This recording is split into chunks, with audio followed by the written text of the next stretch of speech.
Hilak siya guys. Kay ang amo nga ginatanaw nga si woodpecker nakasala. Isunog ya ang balay nga ginbelt karon gindakop siya. Ang akong bata nagi kaluoy sa akong anak. Kaluoy si woodpecker, naluoy sa kay woodpecker. Nga naman, nga hilak man ka.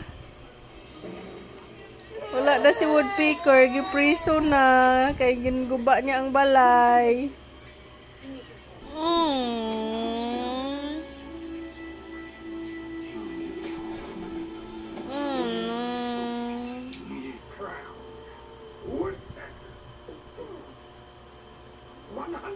Woodpecker, wala na si woodpecker, ibaligya na.